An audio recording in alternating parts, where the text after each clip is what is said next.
آسمانوں کا بادلوں کا مسخر ہونا، آسمان اور زمین کے درمیان لٹکے ہوئے بادل ہوتے ہیں بغیر کسی سہارے کے، نہ گرتے ہیں نہ کچھ ہوتا ہے، اور حقیقت میں ہوتا وہ پانی ہے۔ یہ 7 چیزیں اللہ تعالیٰ نے اس مقام پر اپنی وحدانیت کی دلیل دی ہے، اور یہ سب وہ چیزیں ہیں جن کو انسان دیکھتا ہے، مشاہدہ کرتا ہے، محسوس کرتا ہے، جانتا ہے کہ یہ سب چیزوں کا ایک سسٹم میں چلنا اس بات کی دلیل ہے کہ ان کو چلانے والا کوئی ہے، اور جو ان کو چلانے والا ہے وہی عبادت کے لائق ہے۔ سارے لوگ اس بات کے اقراری ہیں، جو بھی اللہ کے علاوہ کسی کو مانتا ہے، پوجتا ہے، عبادت کرتا ہے، کسی کو وہ اختیارات دیتا ہے جو اللہ کے اختیارات ہیں، وہ اس بات کا اقرار کرتا ہے کہ ان سب چیزوں کی خلقت میں، اس سارے سسٹم کو چلانے میں کسی کا بھی کوئی کردار نہیں ہے۔ کوئی ہمیں اللہ کے آگے پہنچوا سکتا ہے، اللہ سے ہمارا کوئی کام نکلوا سکتا ہے، لیکن ان چیزوں میں کوئی بھی اللہ کا ذرہ برابر بھی شریک نہیں ہے۔ اس چیز کو علماء نے نام دیا ہے توحید ربوبیت کا۔ اللہ تعالیٰ رب ہے، پوری کائنات کا پیدا کرنے والا، چلانے والا، مالک، رازق، پورے سسٹم کو چلانے والا۔ جب سب کچھ وہ ہے تو یہ چیز دلیل ہے توحید الوہیت کی کہ اس ایک ہی اللہ کی پھر عبادت ہونی چاہیے، اور جس چیز کو عبادت کہا جائے وہ اگر کسی اور کی انسان کرے گا تو یہ ظلم ہے، یہ شرک ہے، ناقابل معافی ہے بغیر توبہ کے۔ لآیات لقوم یعقلون، ان سب چیزوں میں عقل مندوں کے لیے نشانی ہو، غور و فکر کرتے ہیں، جانتے ہیں، سمجھتے ہیں، اور اس کے بعد اس نتیجے پر پہنچتے ہیں کہ یہ ایک اللہ کی کاریگری ہے۔ صنع اللہ الذی اتقن کل شیء، یہ اللہ کی کاریگری ہے جس نے ہر چیز کو بڑے ہی اتقان، خوبصورتی اور مضبوطی کے ساتھ پیدا کیا ہے۔ ہمارے بعض لوگ کچھ اس قسم کے تجربے میں، تجزیے میں جاتے ہیں، پانی میں کس کس قسم کی مخلوقات ہیں، آسمان میں کیا کچھ ہے، سائنسدان بڑے بڑے کائنات کے اوپر غور و فکر کرتے ہیں، اور اچھی بات ہے، کرنا چاہیے، لیکن ان سب چیزوں کے باوجود اگر وہ ان چیزوں کے پیدا کرنے والے خالق کو نہ پہچان سکے تو یہ علم انسان کے کسی فائدے کا نہیں۔ بڑے بڑے سائنسدان ہوتے ہیں، حیرت ہی اس بات کی ہوتی ہے، اور اینڈ میں ہوتا کیا ہے، نکلتے ہیں ملحد، خدا کی سرے سے انکاری۔ یہ اگر نتیجہ ہے کائنات پہ غور و فکر کرنے کا تو یہ انسان کے نہیں بربادی ہے۔ ہم عام انسان ہیں، ہمارے پاس عام عقل ہے، معمولی عقل ہے، لیکن ان سب چیزوں کے باوجود ہم اپنے خالق کو جانتے ہیں، اس سارے سسٹم پر غور و فکر کرتے ہیں، ہم یہ مانتے ہیں کہ سارا سسٹم جس انداز میں چل رہا ہے اس کو چلانے والا کوئی نہ کوئی ضرور ہے، یہ اپنی مرضی سے نہیں چل سکتا۔ سورج کا ایک سسٹم کے ساتھ ڈیلی آنا، ڈیلی جانا، ان سب چیزوں کا رہنا، ایک ہی پانی کے اندر جہاز ہوتا ہے، وہ چلتا ہے، ڈوبتا نہیں ہے، ہر جانور کو اللہ تعالیٰ رزق فراہم کر رہا ہے، ہوائیں چل رہی ہیں، کبھی تیز کبھی ہلکی، ہر چیز کی اگر اپنی مرضی ہوتی، جیسے انسان کی بسا اوقات اپنی مرضی ہوتی ہے تو وہ کیا سے کیا تباہیاں مچاتا ہے، تو یہ ہوائیں، یہ سب چیزیں ہر وقت تباہیاں مچاتی پھرتی، لیکن ایسا نہیں ہے۔ اب ہونا کیا چاہیے تھا کہ عبادت اللہ کی ہوتی ان سب چیزوں کو مان کر، لیکن کچھ لوگ ایسے ہیں جن کا تذکرہ اللہ نے اگلی آیت میں کیا کہ وَمِنَ النَّاسِ مَن يَتَّخِذُ مِن دُونِ اللَّهِ أَندَادًا يُحِبُّونَهُمْ كَحُبِّ اللَّهِ۔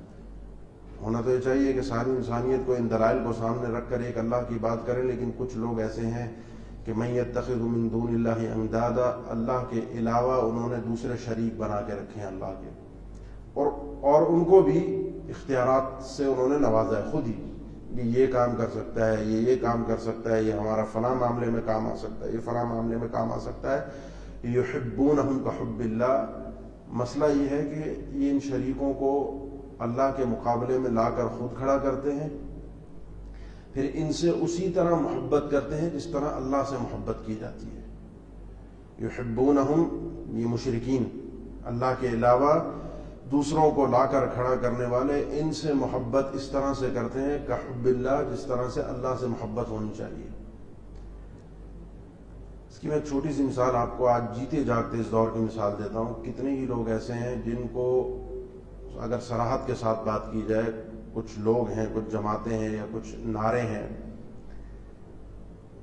کہ نعرے تکبیر اللہ اکبر پر انہیں تکلیف ہوتی ہے، منع کرتے ہیں کہ نعرہ نہ لگاؤ۔ ایسے مشاہدے میں ہم نے خود دیکھا ہے، اور اس کے علاوہ دیگر جتنے نعرے لگانے ہیں لگا لو۔ آپ کو بسا اوقات قصے سنائے جائیں گے اولیاء کا احترام ایک اپنی جگہ پر ہے، لیکن کوئی شخص گناہ گار تھا، وہ دفن ہو گیا، قبر میں گیا، فرشتے آ گئے کہ جی یہ گناہ گار ہے، اس کو لے کر جایا جائے اور عذاب کی طرف لے جایا جائے، تو فلاں مرید فلاں پیر صاحب فوراً آ گئے کہ یہ میرا مرید ہے اور اسے چھوڑ دو۔ فرشتوں نے بحث و تکرار کی، نہیں یہ گناہ گار ہے۔ آخر کار اللہ کی بارگاہ میں فیصلہ کہ اللہ نے کہا کہ جب یہ اس کا مرید ہے تو اسے چھوڑ دو۔ آپ کو ان واقعات کے اندر کیا بتایا جاتا ہے؟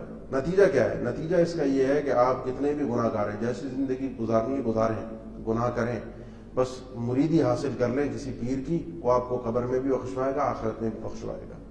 پھر انسان ہوتا کیا ہے؟ پھر انسان اس شخص سے اندھی محبت کرتا ہے۔ ظاہر سی بات ہے، جب انسان کسی کو نفع نقصان کا مالک سمجھ لیتا ہے کہ یہ شخص میری بگڑی بنا دے گا، یہ شخص میری مشکل میں میرے کام آئے گا، اس سے ڈرتا بھی ہے، اس سے محبت بھی کرتا ہے۔ فرمایا یہ باوجود اس کے کہ سارا سسٹم، سارا نظام کائنات کا، آپ پیچھے پڑھ کر آئے ہیں سورہ بقرہ کی ابتدا کے اندر، هو الذی خلق لکم ما فی الارض جمیعا، وہ اللہ وہ ہے جس نے جو کچھ کائنات میں وہ سب کچھ اس زمین کی ہر چیز تمہارے فائدے کے لیے پیدا کی ہے۔ پیدا اس نے کی ہے، محبت تم دوسروں سے کر رہے ہو، ظلم نہیں ہے۔ والذین آمنوا اشد حبا للہ، ہونا یہ چاہیے کہ وہ لوگ جو ایمان والے ہیں وہ سب سے زیادہ سخت ترین اور سب سے زیادہ محبت اللہ سے کرتے ہیں۔ ایمان کا تقاضا یہی ہے کہ جس نے آپ پر احسان کیا ہے، جس نے آپ کو پیدا کیا ہے، جو آپ کے کام آ رہا ہے، جو آپ کے ساتھ ہے، آپ اس سے اندھی محبت کریں۔ اللہ سے اندھی محبت ہونی چاہیے، اور اندھی محبت کا تقاضا یہ ہے کہ اللہ اگر اس وقت کہہ دے سورج نکلنے کے باوجود، ایک مثال ہے ورنہ کہا نہیں ہے اللہ نے، سب چیزیں عقل کے خلاف ہیں، لیکن اگر کہہ دے اللہ کہ یہ رات ہے تو میرا ایمان ہونا چاہیے میں مان لوں رات ہے۔ اللہ کی بات پر ایسا اندھا انسان کو بھروسہ ہونا چاہیے، اور محبت بھی اللہ سے سب سے بڑھ کر ہونی چاہیے۔ آج کل چونکہ قربانی کے دن ہیں، آپ ابراہیم علیہ السلام کی سیرت کو سنتے ہیں، جانتے ہیں، پڑھتے ہیں، ان کی زندگی کا سب سے اہم ترین پہلو یہی تھا کہ اللہ تعالیٰ نے ان کو اسی چیز میں آزمایا تھا کہ اس شخص کے دل میں کسی اور کی محبت تو نہیں ہے اللہ کی محبت سے بڑھ کر، اور انہوں نے اپنے ساری زندگی اللہ کے سامنے اسی امتحان میں ایسے امتحانات دے دے کر یہ ثابت کیا کہ اللہ تو مجھ سے، میرے ماں باپ سے، میرے خاندان سے، میرے بیوی بچوں سے، میری اولاد سے، ہر چیز سے بڑھ کر تو میرے لیے ہے۔ جو انسان یہ ثابت کرنے میں کامیاب ہو جائے وہ شخص کامیاب ہے۔ وَلَوْ يَرَى الَّذِينَ ظَلَمُوا، یہ تو دنیا کی بات ہو گئی، یہ شرک کر رہے ہیں کرتے رہیں، لیکن کاش وَلَوْ يَرَى الَّذِينَ ظَلَمُوا، کاش کہ یہ ظالم لوگ دیکھ سکتے ہیں۔ کس وقت کو؟ اس وقت کو کہ جب اذ يرون العذاب، اس وقت کو دیکھ سکتے جب یہ خود کل قیامت کے دن عذاب کو دیکھیں گے۔ آج ان کو یہ پتہ چل جائے کہ کل ان کا قیامت کے دن عذاب کو دیکھ کر کیا حال ہوگا۔ اگر یہ اس بات کو جان لیں، اذ يرون العذاب ان القوة للہ جميعا وان اللہ شدید العذاب، جس وقت یہ عذاب کو دیکھیں گے تو اس وقت یہ لوگ یہ بات جان لیں گے کہ ساری کی ساری طاقت اللہ کے لیے، کوئی اللہ کے آگے بول نہیں سکتا، کوئی اللہ سے چھڑوا نہیں سکتا، کسی کے اللہ کے سامنے نہیں چلتی۔ وَأَنَّ اللَّهَ شَدِيدُ الْعَذَابِ، اللہ تعالیٰ سخت ترین عذاب دینے والا ہے۔ اگر ظالم لوگ اس بات کو جان لیں آج تو اللہ کی طرف پلٹ آئے کہ اللہ کے سامنے کسی کی نہیں چلنی۔ اور ہوگا کیا؟ جن سے محبت کرتے ہیں اللہ سے بڑھ کر، جن کے ذکر پر یہ خوش ہوتے ہیں، جن کے بارے میں گفتگو کر کے ان کو تسلی ملتی ہے، جس کا ذکر اللہ نے قرآن پاک میں کئی جگہ پر کیا، ذَلِكُمْ بِأَنَّهُ إِذَا دُعِيَ اللَّهُ وَحْدَهُ كَفَرْتُمْ وَإِن يُشْرَكْ بِهِ تُؤْمِنُوا، تم وہ لوگ ہو کہ جب ایک اللہ کی بات کی جائے، کہ اللہ پر ایمان لانے کی بات کی جائے، اللہ کے گن گائے جائیں، اللہ کی تعریف کی جائے تو ان کو مزہ نہیں آتا، اور اللہ کے ساتھ شرک کی بات کی جائے تو فوراً اس پہ خوش ہو جاتے ہیں۔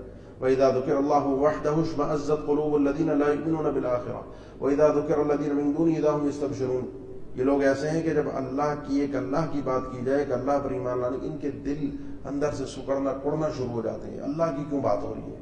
اللہ کی قدرت کی کیوں بات ہو رہی ہے؟ اللہ کے بارے میں کیا بیان کیا جا رہا ہے؟ اور جب جیسے ہی اللہ سے ہٹ کر دوسروں کی بات کی جائے کہ فلاں نے یوں کر دیا، فلاں نے یوں کر دیا، فوراً اذا ہم یستبشرون، فوراً خوش ہو جاتے ہیں۔ یہ ذکر اللہ تعالیٰ نے آج کے دور کے لوگوں کا نہیں کیا، مشرکین مکہ کا کیا ہے۔ فرق کو ذرا سمجھیے، اپنے ایمان پر ہمیں غور کرنا چاہیے۔ اذ تبرأ الذین اتبعوا، کل قیامت کے دن ہوگا کیا؟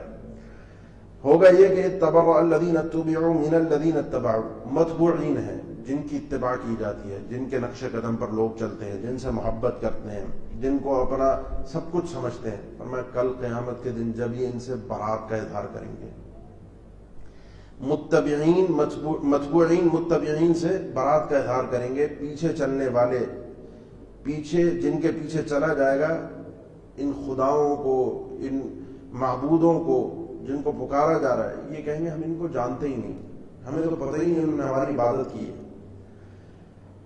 برات کا اظہار کر کے اپنی جان چھڑائیں گے، وَرَأَوُا الْعَذَابَ وَتَقَطَّعَتْ بِهِمُ الْأَسْبَابُ، اور یہ دونوں کے دونوں عذاب کو دیکھیں گے، یا اتباع کرنے والے عذاب کو دیکھیں گے، وَتَقَطَّعَتْ بِهِمُ الْأَسْبَابُ، اور سارے کے سارے واسطے، وسیلے، تعلقات، رشتہ داریاں سب کی سب ختم ہو جائیں گی، یہ جو تعلقات ہیں آپس میں ان کے، یہ سب کے سب اسی وقت ٹوٹ جائیں گے، کوئی چیز باقی نہیں بچے گی، کیونکہ اب سامنے عذاب ہے، اور جن کے سر تکیہ تھا، جن کے اوپر ان کا تکیہ تھا کہ ہمیں بخشوا لیں گے، ہمیں چھڑوا لیں گے، وہ کہیں گے ہم نہیں جانتے ہی نہیں کہیں کون، نتیجہ ہوگا کیا؟ پھر یہ اللہ سے کہیں گے، یہ جو لوگ غیر اللہ کو پوج رہے تھے، غیر اللہ کے بارے میں سمجھ رہے تھے کہ ہمیں بخشوا لیں گے، وقال الذین اتبعوا لو ان لنا کرۃ، وہ لوگ جو اتباع کرنے والے رہے دنیا کے اندر، اللہ کے ساتھ شرک کرنے والے رہے، کہیں گے لو ان لنا کرۃ، کاش کہ اب ہمارے لیے واپسی پلٹنے کا کوئی راستہ ہو دنیا میں،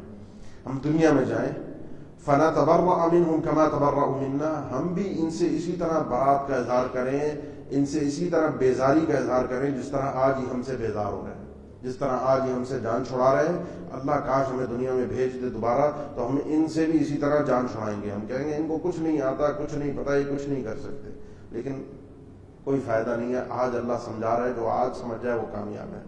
كذلك يريهم الله أعمالهم حسرات عليهم، اسی طرح اللہ تعالیٰ ان کے اعمال انہیں دکھائے گا، کیوں دکھائے گا؟ ان کے سامنے بطور حسرت کے، ندامت کے، شرم کے، کہ یہ تمہارے کرتوت تھے، اب دیکھو، کل قیامت کے دن یہ سب سامنے لایا جائے گا، اور یہ دکھایا جائے گا یہ جن کی تم عبادت کر رہے تھے وہ یہ ہیں تمہارے سامنے، اور یہ تم سے خود بیزاری کا اظہار کر رہے ہیں، تم سمجھتے تھے وہ چھڑوا لیں گے تو ان کو کہو بخشوا لے تمہیں، لیکن اللہ نے فرمایا اینڈ کیا ہے؟ اینڈ یہ ہے کہ وما هم بخارجین من النار، یہ لوگ آگ سے کبھی بھی نہیں نکل سکتے، جہنم سے کبھی باہر نہیں آئیں گے، کیونکہ مشرک ہو کر مرے تھے۔ یا ایھا الناس کلوا مما فی الارض حلالا طیبا، اے لوگو زمین میں جو کچھ ہے وہ کھاؤ، لیکن جو کچھ ہے اس کو حلال اور پاکیزہ طریقے سے کھاؤ، دو چیزیں ہیں، ایک ہے حلال اور ایک ہے پاکیزہ، ہر حلال چیز پاکیزہ نہیں ہو سکتی، لیکن ہر پاکیزہ چیز کو اللہ تعالیٰ نے حلال کیا ہے، اور جو حلال چیز ہے وہ پاکیزہ ہے، پاک ہے، لیکن بسا اوقات چیز حلال ہوتی ہے ہم اس کو حرام طریقے سے اختیار کرتے ہیں، جانور ہے حلال ہے، اس کو آپ حرام طریقے سے ذبح کر لیں، حرام ہو گیا، اس لیے ہے حلال، اس کو پاکیزہ طریقے سے بھی کھاؤ، اور جس کو اللہ نے حلال کیا ہے وہ پاکیزہ ہے، اور جو پاکیزہ چیز ہے اس کو اللہ نے حلال کیا ہے۔ تم اے انسانوں یہ سب کچھ کھاؤ، یہ ذرا سا بات سمجھنے کی ضرورت ہے۔ اللہ تعالیٰ نے اپنے توحید کے دلائل دیے، مشرکین کے طرز عمل کو ذکر کیا، اب یہاں پر ایک چیز خاص طور پر اللہ تعالیٰ ذکر کر رہا ہے جو کہ مشرکین کی عادت میں سے رہی ہے، اور وہ یہ ہے کہ کھانے پینے کی چیزوں میں اب جن کو یہ شریک کرتے تھے ان کے لیے کچھ چیزوں کو مختص کرتے تھے، ایک بات۔ دوسری بات یہ ہے کہ یہ اختیار بھی اللہ کو ہے آپ کے دنیا کی زندگی میں، کیونکہ آسمان سے بارش برسا کر زمین سے چیزوں کو پیدا وہ کر رہا ہے، اس نے سب کچھ آپ کے لیے پیدا کیا، یہ پیچھے تذکرہ آ گیا، لیکن ضروری نہیں کہ جو کچھ زمین کے اندر ہے یا جو کچھ زمین کے اوپر ہے وہ سب کچھ آپ کے لیے حلال ہے، کچھ ایسی چیزیں بھی ہیں جو ناپاک ہیں، حرام ہیں، جن کا تذکرہ آگے اگلی چند آیات میں آ رہا ہے، لہذا ان سے بچ کر رہنا، اس دھوکے میں نہ آ جانا کہ جو کچھ زمین میں ہے وہ سب کچھ اللہ تعالیٰ نے آسمان اور زمین میں جو کچھ پیدا کیا وہ ہمارے لیے ہے، یا جو کچھ حلال بھی تھا اور مشرکین مکہ یا دیگر مشرکین اس کو حرام گردانتے ہیں، یہ بتوں کے نام پر ہے، سورہ انعام میں اس کی تفصیل موجود ہے، اپنے بتوں کے نام پر جانور چھوڑ دیے، اس کو کوئی ہاتھ نہیں لگا سکتا، اس کا کوئی دودھ نہیں نکال سکتا، جیسا کہ آج بھی اگر انڈیا کے، ہندوستان کے اگر آپ کو معاملات کا پتہ ہوا، گائے کی جو تقدیس ہے، گائے کو جس طرح سے پوجا کی جاتی ہے تو وہ انسان کے تصور سے بھی باہر ہے۔ وَلَا تَتَّبِعُوا خُطُوَاتِ الشَّيْطَانِ، شیطان کی پیروی مت کرنا، اس کے نقش قدم پر مت چلنا، خاص طور پر اس معاملے میں کیونکہ وہ حلال اور حرام کے ذریعے سے جس انداز میں انسان کو بھٹکاتا ہے اس انداز سے کسی چیز میں نہیں بھٹکاتا. یہ سب سے آسان ہتھیار ہے کہ انسان کو حرام چیزوں کے پیچھے لگا کے وہ سکون سے بیٹھ جاتے ہیں کہ حرام کے بعد کوئی عبادت قابل قبول نہیں رہتی. انہ لکم عدو مبین، یہ یاد رکھنا وہ تمہارا کھلا دشمن ہے، واضح دشمن ہے. کیوں دشمن ہے؟ اللہ نے دشمنی کی وجہ بھی ذکر کی ہے کہ انما یأمرکم بالسوء والفحشاء، وہ تمہیں برائی اور بے حیائی کے کاموں کا ہی حکم دیتا ہے. اس کی تعلیمات میں کیا ہے؟ سوائے برائی اور بے حیائی کے کچھ نہیں. اس کا چیلنج ہے اللہ کو کہ میں انسانیت کو گمراہ کر کے جہنم میں لے کر جاؤں گا، اور وہ آپ کو کبھی بھی اچھی چیز کا حکم، بھلائی کا حکم دے ہی نہیں سکتا. تعلیمات اس کی طرف سے ایسی آ ہی نہیں سکتی. یا تو اس کو اپنا دشمن سمجھو، جو وہ کہہ رہا ہے کرنے کو اس کو چھوڑو. اللہ تمہارا صحیح معنی میں تمہارا دوست ہے، ساتھی ہے، وہ تمہیں سیدھی راہ پر لانے والا ہے، اس کی بات کو مانو.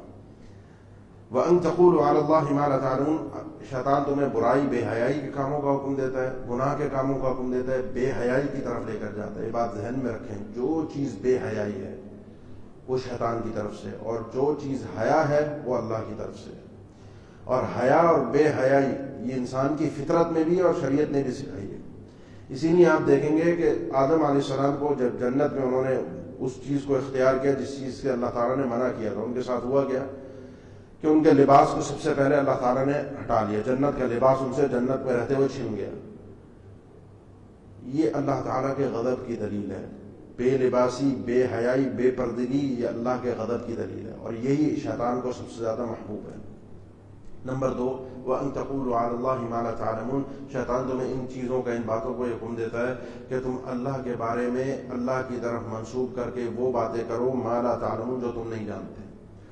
جو کچھ مشرکین نے حرام کیا جانوروں میں سے، ان کو اللہ کی طرف کہ اللہ نے ان کو کہا ہے، اللہ نے ان کو تعلیمات دی ہیں کہ یہ جانور ان بتوں کے نام پر مختص ہونا چاہیے.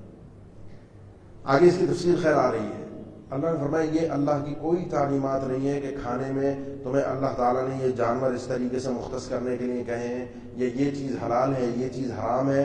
یہ کام صرف اور صرف اللہ کا ہے. اللہ کی طرف جھوٹی باتیں منسوب نہ کرو. لہذا اسی وجہ سے وَإِذَا قِيلَ لَهُمُ اتَّبِعُوا مَا أَنزَلَ اللَّهُ، جب ان سے کہا جاتا ہے کہ جو اللہ نے نازل کیا ہے اس کی اتباع کرو، اس کے پیچھے چلو، جو اللہ نے کہا ہے ویسے ویسے کرتے جاؤ، بات ختم ہو گئی. قالوا بل نتبع ما الفینا علیہ آباءنا، جواب یہ دیتے ہیں ہم تو بلکہ اس چیز کے پیچھے چلیں گے، اس چیز کی بات مانیں گے جس چیز پر ہم نے اپنے آباء و اجداد کو پایا ہے. یہ تو ہماری نسل در نسل ہم اسی طرح کرتے آ رہے ہیں. ان جانوروں کو اسی طرح مختص کیا جاتا ہے، اسی طرح ان کی خوشنودی حاصل کی جاتی ہے ان بتوں کے نام پر. ان اولیاء، وہ بت اصل میں تو اولیاء کے بت تھے، ان نیک اور برگزیدہ شخصیات کے بتوں کے نام پر جب ہم یہ جانور مختص کرتے ہیں، ان کی قربت میں یہ چیزیں پیش کرتے ہیں، ہمیں فائدے بھی حاصل ہوتے ہیں، ہم سے نقصانات بھی دور ہو جاتے ہیں. تو یہ کام تو نسل در نسل چلا آ رہا ہے. اللہ نے فرمایا اس کی کوئی دلیل نہیں ہے، آباء و اجداد کی پیروی دلیل نہیں ہے. اولو کان آباؤہم لا یعقلون شیئا ولا یہتدون، کیا ان کے آباء و اجداد ایسے تھے کہ وہ نہ عقل رکھتے تھے نہ ہدایت یافتہ تھے؟ ایسے لوگوں کی پیروی کر رہے ہیں جن کے پاس نہ تو عقل تھی اور نہ ہی ہدایت تھی. یہ ساری جہالت کی باتیں ہیں کہ ایک انسان اپنے جیسے انسان کو اپنے سے زیادہ طاقتور اس انداز میں مانے کہ وہ اس کے لیے فوق الفطرت چیزوں کو لا کر دے دے اور فوق الفطرت چیزوں کے نقصان سے بچا دے. ناممکن سی بات ہے، انسان کی عقل میں آنے والی بات نہیں. وَمَثَلُ الَّذِينَ كَفَرُوا كَمَثَلِ الَّذِي، اب ان کی مثال کیا ٹھہری جن کو بلایا جا رہا ہے کہ اللہ کا دین ہے، اللہ کی مان لو. یہ کہہ رہے نہیں ہم اپنے آباء و اجداد کے پیچھے چلیں گے، ان بتوں کی پوجا کرتے رہیں گے، ان سے زیادہ محبت کرنے والے ہیں. اللہ نے اتنے عقلی دلائل دیے، ان سب کو چھوڑ کر پھر بھی یہ غیر اللہ کے پیچھے جا رہے ہیں. ان کی مثال، ان کافروں کی مثال ایسے كَمَثَلِ الَّذِي يَنْعِقُ بِمَا لَا يَسْمَعُ إِلَّا دُعَاءً وَنِدَاءً، مثال ان کی اس شخص کی طرح ہے یا اس جانور کی طرح ہے کہ جس جانور کو اس کا چرواہا، جانور کو اس کا چرواہا بلاتا ہے، یعنی کو جانور کو بلانا ہے، ہانکنا ہے. بِمَا لَا يَسْمَعُ إِلَّا دُعَاءً وَنِدَاءً، جب اس کا چرواہا اسے بلاتا ہے تو جانور کیا سنتا ہے؟ صرف اس کی پکار کو سنتا ہے، آواز کو سنتا ہے. لا يسمع الا دعاء ونداء، وہ پکار اس کی آواز اس کو چرواہے کی آئے گی، چاہے دور سے چاہے قریب سے. دعاء ونداء، جانور کے کان میں آواز جاتی ہے، اس کو چرواہا بلاتا ہے. چرواہے کے بلانے کے بعد جانور کو پتہ نہیں ہے کہ مجھے کہا کیا گیا، اس کی کان میں بس ایک اس کو محسوس ہوتا ہے کہ یہ میرا چرواہا، میرا مالک مجھے بلا رہا ہے. وہ اس کی طرف کھینچا چلا آتا ہے، اس کی طرف آ جانے کے بعد اس کو پتہ نہیں ہے کہ مجھے کیوں بلایا گیا، مجھے ذبح کرے گا، مجھے کھانا کھلائے گا، مجھے کسی نفع کی طرف لے کر جائے گا، مجھے کسی نقصان کی طرف لے کر جائے گا، اسے کچھ نہیں پتا جانور کو۔ فرمایا ان کافروں کی مثال بھی اسی طرح ہے، آباء و اجداد کے نقش قدم پر چل چل کے ان کو پتہ نہیں ہے، کان میں بس آواز پڑی کہ آباء و اجداد ایسے ہیں، یہ آباء و اجداد کے پیچھے چل پڑے۔ اب یہ آباء و اجداد جن کے نقش قدم پر یہ چل رہے ہیں، جہنم میں لے کر پہنچا دیں، جنت کی طرف لے کر جائیں، نقصان کی طرف لے کر جائیں، فائدے کی طرف لے جائیں، ان کو نہیں پتہ، ان کی مثال جانوروں کی طرح ہے۔ صم بکم عمی فہم لا یعقلون، بہرے ہیں، سمم سے بہرا پن، بکم گونگے ہیں، عمی اندھے ہیں، فہم لا یعقلون عقل نہیں رکھتے، ان کے پاس سمجھ ہی نہیں ہے۔ گونگے، بہرے، اندھے کس چیز سے ہیں؟ اسی بات کو سننے اور سمجھنے سے ہیں۔ آواز کانوں میں پڑ رہی ہے، قرآن جا رہا ہے، دلائل جا رہے ہیں، سمجھ میں نہیں آ رہے، جانور کی طرح دیکھ رہے ہیں سب کچھ، اس پوری کائنات کو دیکھ رہے ہیں کہ یہ کائنات کا نظام ان برگزیدہ شخصیات کے پیدا ہونے سے پہلے بھی موجود تھا، اس وقت بھی لوگوں کے مسئلے حل ہو رہے تھے، اس وقت کون کر رہا تھا؟ اندھا پن، گونگا پن، بے عقلی، جہالت، انسان کی عقل۔ اسی لیے ان آیات کو سامنے رکھتے ہوئے امام حنیفہ رحمہ اللہ کی طرف ایک قول منسوب ہے، کہتے ہیں اگر اللہ تعالیٰ کوئی دین، کوئی شریعت، کوئی کتاب، کوئی نبی نہ بھی بھیجتا، کوئی کتاب نہ بھی نازل ہوتی، تو انسان کی عقل اتنی کافی ضرور ہے اس کے لیے کہ ساری کائنات کے نظام کو دیکھ کر یہ تو یقین کر سکتا تھا اپنے عقل کے ذریعے سے کہ اس کائنات کا خالق ہے اور وہ ایک ہے، وہ ایک ہے۔ عقل تو انسان کو بتا دیتی ہے اور مجبور کرتی ہے اس ایک کو ماننے پر، دو نہیں ہے، ایک ہے۔ اب وہ ایک کون ہے یہ عقل نہیں بتا سکتی، اس ایک کی پہچان اور معرفت کے لیے یہ انبیاء، کتب اور یہ سب کچھ آئے اور انہوں نے عقل کے ذریعے سے سمجھایا بھی کہ بھائی وہ ایک ہے۔ یا ایھا الذین آمنوا کلوا من طیبات ما رزقناکم، اے ایمان والو تم بھی غور کر لو، کلوا من طیبات ما رزقناکم، وہ پاکیزہ چیزیں کھاؤ جو ہم نے تمہیں رزق کے طور پر عطا کی ہیں، پاکیزہ ہونی چاہیے، حرام نہ ہو۔ پاکیزہ کیا ہے وہ اللہ تمہیں بتائے گا، تمہاری عقل پاک اور ناپاک کا معیار نہیں ہو سکتی۔ آپ کے لیے چوپاؤں میں گھوڑا حلال، اپنا بکرا حلال ہے، گائے حلال ہے، بھینس حلال ہے، بھینس کے حلال ہونے میں کوئی اختلاف نہیں، قربانی میں اختلاف ہے۔ گھوڑا تقریباً جمہور علماء کے نزدیک حلال ہے، گدھا حرام ہے۔ گدھے میں، گھوڑے میں، ان کے فائدے میں، نقصانات میں، دیکھنے میں، خلقت میں کوئی فرق نہیں۔ عقل کے ذریعے سے اگر تعین ہوتی کہ یہ حلال ہے اور یہ حرام ہے تو گدھے کو کون حرام کرتا؟ لہذا یہ تمہارا کام نہیں، ما رزقناکم، جو ہم نے تمہیں رزق دیا ہے اس سے پاکیزہ، اور پاکیزگی بھی رب بیان کرے گا۔ نمبر 1 وہ اگلی آیت میں اس کا ذکر ہے، واشکروا للہ ان کنتم ایاہ تعبدون، اگر تم خاص اللہ کی عبادت کرنے والے ہو تو اللہ کا شکر بھی ادا کرو ان چیزوں پر، اس رزق پر، اس پاکیزہ نعمتوں پر، کیونکہ اللہ تعالیٰ نے جو کچھ تمہارے لیے حلال کیا ہے وہ تمہارے لیے فائدہ مند ہے، اس میں نقصان نہیں ہے، اور جو کچھ اس نے حرام کیا ہے اس میں تمہارے لیے نقصان تھا، اسی نے اس نے تمہارے لیے حرام کیا، وہ ناپاک تھا۔ ہاں اس ان حرام چیزوں کو پیدا کرنے میں اس کی بہت ساری حکمتیں اور فائدے ہیں، اور فائدے ہمیں حاصل ہوتے ہیں، لیکن یہ ہمارے لیے استعمال کے نہیں حرام کر دیا اللہ نے، اس میں ہمارا فائدہ ہے اور اس کی خلقت میں اور چیزوں کا فائدہ ہے۔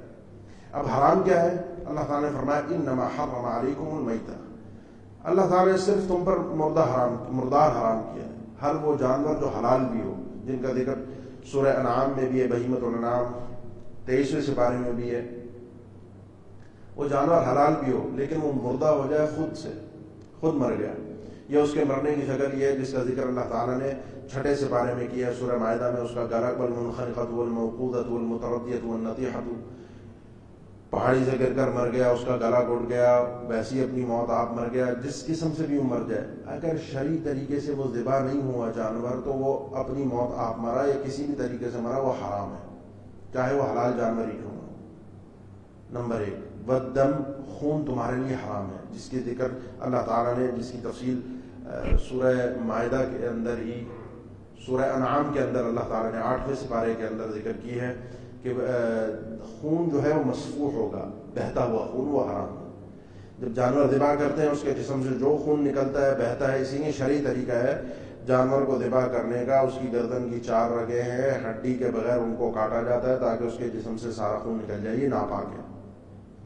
یہ خون نکل گیا. خون نکلنے کے بعد اب گوشت کے ساتھ بھی بسا اوقات آپ دیکھتے ہیں خون لگا ہوا ہوتا ہے، بچا رہ جاتا ہے. وہ خون تمہارے لیے حلال ہے، کیونکہ وہاں پر ذکر موجود ہے کہ دم مسفوحا، وہ بہتا ہوا خون حرام ہے.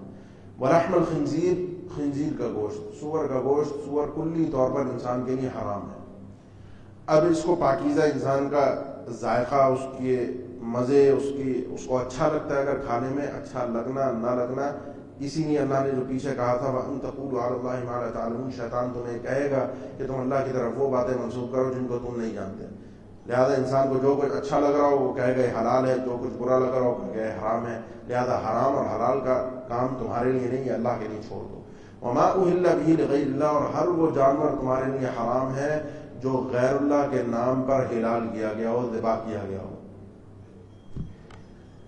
مشرکین تو اس جانور کو خاص ہی غیر اللہ کے لیے کر دیتے تھے.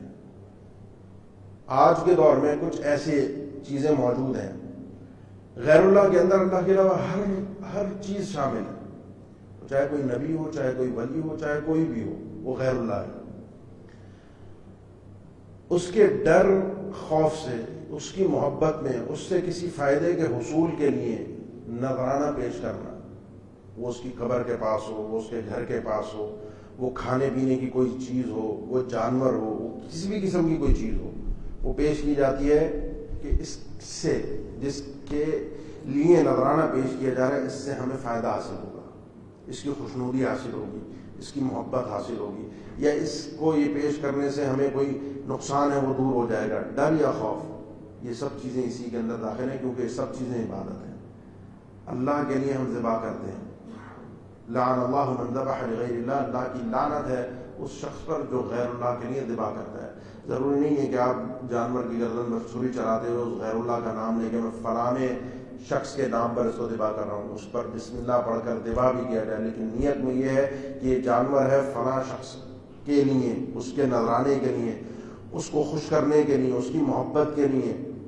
یہ جانور ما اہل بہ لغیر اللہ، کیونکہ یہ سب چیز باطنی طور پر عبادت کے اندر شامل ہے. یہ سب چیزیں حرام ہیں. ان کے علاوہ بھی چیزیں حرام ہیں، حالانکہ اللہ تعالیٰ نے یہاں پر انما کے ساتھ، انما کہتے ہیں کلمہ حذر، صرف یہ چیزیں حرام ہیں. اصل میں یہاں پر انما کو ذکر کرنے کا، صرف یہ چیزیں حرام ہونے کا مقصد یہ ہے کہ بات کا تناظر مشرکین مکہ کے ساتھ ہے اور یہودیوں کے ساتھ ہے، عیسائیوں کے ساتھ ہے، کہ ان کی حرام کردہ چیزیں تمہارے لیے حرام نہیں ہیں، ان کی حلال کردہ چیزیں تمہارے لیے حلال نہیں ہیں. حرام اور حلال کا تعلق اللہ کے سپرد ہے، اور اللہ نے جو حرام کیا ہے وہ یہ چیزیں، مشرکین مکہ کی حرام کردہ چیزیں حرام نہیں ہیں. اس کے علاوہ بھی چیزوں کو اللہ تعالیٰ نے حرام کیا ہے، اور وہ حرام کیا اللہ کے نبی صلی اللہ علیہ وسلم کی زبان، جس میں کتا بھی شامل ہے، گدھا بھی شامل ہے. اس کے علاوہ جتنے جانور ہیں جو درندے جانور ہیں وہ سب کے سب حرام ہیں. مودی جانور ہیں، حرام ہیں.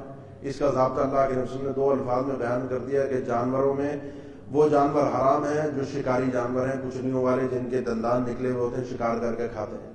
پرندوں کے اندر پنجوں سے شکار کرنے والے جانور حرام ہیں. واضح اسلوب آپ کو قاعدہ اور ضابطہ دے دیا. اب انسان اگر اپنی عقل سے چلے اور حدیث کو ایک طرف رکھ دے کہ یہ تو عجم کا فتنہ ہے، یہ تو اللہ کے رسول کی اپنی عادات اور طریقے ہیں، یہ کوئی دین کا نام نہیں ہے، تو انسان پھر گدھا بھی کھائے، پھر کتا بھی کھائے، کیونکہ ان کی حرمتوں کا، درندے جانوروں کی حرمتوں کا ذکر کہیں بھی نہیں ہے.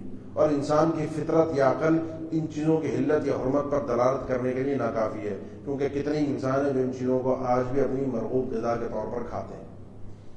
فمن اضطر غیر باغ ولا عاد فلا اثم علیہ، جو شخص مجبور کر دیا جائے ان کے کھانے پر، پھر نہ وہ زیادتی کرنے والا ہو، نہ حد سے تجاوز کرنے والا ہو، پھر اس پر گناہ نہیں ہے. ایک شخص ہے کھانے کے لیے کچھ بھی نہیں ہے، مجبور ہے، بھوک سے مر رہا ہے، اس کے لیے یہ چیزیں کھانا اب حلال ہو جائے گا، جائز ہو جائے گا. اور اتنا کھائے کہ حد سے تجاوز نہ کرے، صرف اپنے زندہ رہنے کے لیے، پیٹ بھرنے کے لیے، اور آگے اس چیز کو اپنا ذریعہ معاش بنا لے، یہ چیز بھی درست نہیں ہے. ان اللہ غفور رحیم، بے شک اللہ تعالیٰ خوب بخشنے والا اور رحم کرنے والا ہے. ان الذين يكتمون ما انزل الله من الكتاب ويشترون به ثمنا قليلا، بے شک وہ لوگ جو چھپاتے ہیں، یکتمون کتمان سے چھپانا، ما انزل اللہ من الکتاب، جو اللہ تعالیٰ نے کتاب میں نازل فرمایا، یہودیوں کی طرف اشارہ ہے، انہوں نے بھی حلت اور حرمت کے باب میں کئی چیزوں کو اپنی عوام کو بیوقوف بنا کر چھپا کر رکھا اور کئی چیزوں کو ایسی چیزوں کو حرام کرا دیا جو اللہ نے حلال نہیں کی تھی. وَلِأُحِلَّ لَكُمْ بَعْضَ الَّذِي حُرِّمَ عَلَيْكُمْ. جب عیسیٰ علیہ السلام ہے تو انہوں نے فرمایا کہ میں تمہارے لیے ایسی چیزوں کو حلال قرار دے رہا ہوں اب جو تم پر حرام کر دی گئی تھی. وَيَشْتَرُونَ بِهِ ثَمَنًا قَلِيلًا. اور وہ اس کتاب کو بیچتے ہیں تھوڑی سی قیمت کے بدلے. احکامات بدلتے ہیں. پیچھے بھی ذکر گزرا ہے سورہ بقرہ کی ابتدا میں پہلے سپارے میں کہ وہ کس طریقے سے دین کو بیچا کرتے تھے. تو ایسے لوگ جو ہے اولئک ما یأکلون فی بطونہم الا النار. یہ اپنے پیٹ میں سوائے جہنم کی آگ کے اور کچھ نہیں بھر رہے, اپنے پیٹ میں آگ بھر رہے ہیں. ولا یکلمہم اللہ یوم القیامہ. ایسے لوگوں سے اللہ تعالیٰ کل قیامت کے دن کوئی بات نہیں کرے گا. اللہ تعالیٰ کا بات نہ کرنا اس کے غضب کی دلیل ہے. ولا یزکیہم. انہیں پاک صاف نہیں کرے گا. ولہم عذاب علیم. ان کے لیے دردناک عذاب ہوگا کل قیامت کے دن, کیونکہ ان کے طریقہ کار درست نہیں ہے. اور اس میں وعید مسلمانوں کے لیے بھی ہے کہ دیکھو جو اللہ نے حلال کیا اسے حلال جاننا, جو اس نے حرام کیا اسے حرام جاننا. اپنی مرضی سے تمہیں دین کی تبدیلی یا دین کو بدلنے کی اجازت نہیں ہے کہ کسی شخص کو کوئی چیز پسند ہے تو اللہ کے احکامات بدل کے چند ٹکے حاصل کرنے کے لیے اللہ کے دین کو بدل دو. اولئک الذین اشتروا الضلالۃ بالہدی. یہی وہ لوگ ہیں جنہوں نے ہدایت کے بدلے گمراہی کو لیا, گمراہی کو خریدا. ہدایت اللہ کی طرف سے تھی, اس کے بدلے گمراہی اختیار کی. والعذاب بالمغفرہ. اور بخشش کے بدلے عذاب کو اختیار کیا. فما اصبرهم علی النار. کیا خوب ہے ان کا آگ پر, جہنم کے بارے میں, جہنم کے اوپر صبر کرنا, صبر سے رہنا. کیا خوب صبر کر رہے ہیں. یہ تعجب ہے, اور تعجب ہے ان کو اس بات پر نفرت دلانے کے لیے یا ان کے اس عذاب کے اوپر تحقیر کرنے کے لیے کہ کیا خوب ہے تمہارے ان حرکتیں کرنے کے بعد جہنم کے عذاب کو سہ لینا. اور یہ سب کچھ کیوں ہے, یہ عذاب انہیں کیوں مل رہا ہے؟ اس لیے مل رہا ہے کہ ذالک بأن اللہ نزل الکتاب بالحق. یہ سب کچھ اس لیے کہ اللہ تعالیٰ نے اس کتاب کو برحق نازل کیا ہے. جس کتاب کو بھی نازل کیا برحق نازل کیا, اس قرآن کو بھی برحق نازل کیا. لہذا کسی کو بھی اللہ کے دین میں رد و بدل کی اجازت نہیں ہے, اس میں کمی بیشی کی اجازت نہیں ہے. سمجھے کہ شاید یہ حکم رہ گیا تو وہ پورا کر دے, ناممکن ہے. وَإِنَّ الَّذِينَ اخْتَلَفُوا فِي الْكِتَابِ لَفِي شِقَاقٍ بَعِيدٍ. اور وہ لوگ جو اس کتاب میں اختلاف کرتے ہیں وہ دور کی گمراہی میں, دور کے اختلاف میں. لہذا قرآن میں, تورات میں, انجیل میں جنہوں نے اختلاف کیا وہ کیا. قرآن میں کسی کو اختلاف کرنے کی اجازت نہیں ہے. ہمیں بتا کر اختلاف سے دور رہنے کی تنبیہ کی جا رہی ہے. لَيْسَ الْبِرَّ أَن تُوَلُّوا وُجُوهَكُمْ قِبَلَ الْمَشْرِقِ وَالْمَغْرِبِ. دو مسئلے یہاں پر سمجھیے. ایک تو یہودی اور عیسائیوں نے بڑا شور مچا کر رکھا جب اللہ کے نبی نے آپ پیچھے سماعت فرما چکے قبلے کی تبدیلی پر. اس نبی نے قبلہ کیوں بدل دیا, بیت المقدس سے بیت اللہ کو کیوں بنا لیا. اس کی طرف ایک تو اس مسئلے کی طرف اللہ تعالیٰ نے نشاندہی کی ہے کہ یہ جو قبلہ ہے بیت اللہ یا بیت المقدس, رخ تم کسی بھی طرف کرو. پیچھے اللہ نے ذکر کر دیا تھا وَلِلَّهِ الْمَشْرِقُ وَالْمَغْرِبُ. مشرق بھی اللہ کی, مغرب بھی اللہ کی, کہیں بھی رخ کرو گے وہاں اللہ ہی ہے. اجتماعیت, مرکزیت, ایک قبلہ, ایک انداز, ایک طریقہ کار سب کا ہونا چاہیے. اختلاف نہ ہو کہ مسجد میں آئے کوئی ادھر منہ کر کے, کوئی ادھر منہ کر کے, کوئی وہاں, جس کو جیسے سہولت ہو نماز پڑھے. ایسا نہیں ہے. ایک طریقہ کار ہو, ایک سلیقہ ہو, ایک انداز ہو. اس کے لیے اللہ نے قبلہ مختص کیا ہے. ایک وجہ تو اس نے ہمیں یہ بتائی ہے. باقی اور وجوہات, بہت سے اسباب, بہت سی حکمتیں, بہت سے فائدے ہوں گے. فرمایا یہ جو قبلے کے اوپر تم نے اتنا شور مچا کے رکھا ہوا ہے اللہ کا حکم. جس طرح حلال اور حرام کے احکامات اللہ نے دیے ہیں اور اس کے پیچھے مقاصد ہیں, اسی طرح اس کے پیچھے بھی مقصد ہے. تم اس کے ظاہری چیزوں میں الجھ کر اصل چیز کو بھول گئے ہو.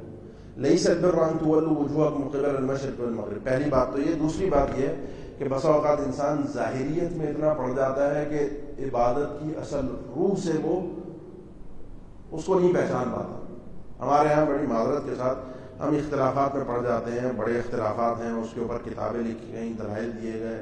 نماز کے ظاہری طریقہ کار پر ہونا چاہیے, کیونکہ ظاہر بھی شریعت میں اہمیت رکھتا ہے اور باطن بھی اہمیت رکھتا ہے. نماز کی روح, نماز کے اندر جو تزکیہ ہے, نماز کے اندر جو خشوع اور خضوع ہے, اصل چیز وہ ہے جو انسان کو حاصل کرنی چاہیے, اور وہ حاصل ہوتی ہے انسان کو ظاہری عمل سے. اس ظاہری عمل کو اپناتے ہوئے انسان اپنے باطن تک پہنچے. تو اللہ نے فرمایا یہ نیکی نہیں ہے صرف یہ کہ ان تولوا وجوہکم قبل المشرق والمغرب, کہ تم اپنے چہروں کو پھیر لو مشرق اور مغرب کی طرف. کوئی یہاں منہ کر رہا ہے, کوئی یہاں منہ کر رہا ہے. صرف یہ نیکی نہیں ہے. اصل نیکی کیا ہے؟ یہ تو اللہ کا حکم ہے. نیکی تو یہ بھی ہے, رخ تو ہم نے وہیں پھیرنا ہے, لیکن اس کے پیچھے مقاصد اور ہیں. لیکن اصل جو بات تھی تم وہ تو بدبختوں وہ بھول گئے. یہودی اور عیسائیوں کو خطاب ہے کہ وَلَٰكِنَّ الْبِرَّ مَنْ آمَنَ بِاللَّهِ، اصل نیکی تو یہ تھی کہ جو شخص اللہ پر ایمان لاتا ہے. کہاں گیا تمہارا اللہ پر ایمان؟ اللہ کی باتوں پر ایمان. اللہ نے نبی صلی اللہ علیہ وسلم کو نبی بنا کر بھیجا، تم نے تسلیم نہیں کیا کہ یہ بنی اسماعیل میں سے آ گیا، بنی اسرائیل میں سے نہیں. وہ کہاں گئی بات؟ اس پر تو آؤ. وَلَٰكِنَّ الْبِرَّ مَنْ آمَنَ بِاللَّهِ وَالْيَوْمِ الْآخِرِ، حقیقی نیکی کیا ہے کہ جو شخص اللہ پر ایمان لائے، آخرت کے دن پر اس کا ایمان ہو، فرشتوں پر ایمان ہو، کتابوں پر ایمان ہو، نبیوں پر ایمان ہو. اور یہ سب ایمانیات، یہ ایک لمبی تفصیل اور شرح ہے. یہ اصل نیکی ہے. اور اصل نیکی کیا ہے؟ وَآتَ الْمَالَ عَلَى حُبِّهِ، مال کی محبت اس کے اندر موجود ہے، اس کے باوجود بھی یہ مال اس کی ضرورت ہے، پھر بھی وہ دوسروں کو دیتا ہے. اور کس کس کو دیتا ہے؟ ذوی القربیٰ، اپنے قریبی رشتہ داروں کو یہ مال صدقے کے طور پر، مدد کے طور پر، تعاون کے طور پر دیتا ہے. والیتامى، یتیموں کو، مسکینوں کو، مسافروں کو، والسائلین، جو کوئی مانگنے آ جاتا ہے اس کو بھی دے دیتا ہے. ضرورت اس کی بھی ہے، محبت اس کی بھی ہے، چاہت اس کی بھی ہے، پھر بھی وہ دیتا ہے. یہ اصل نیکی ہے کہ دل سے اللہ کو چاہو، دل سے اللہ کے لیے محبت کرو، دل سے اللہ کے لیے قربان اپنے آپ کو کرنا سیکھو.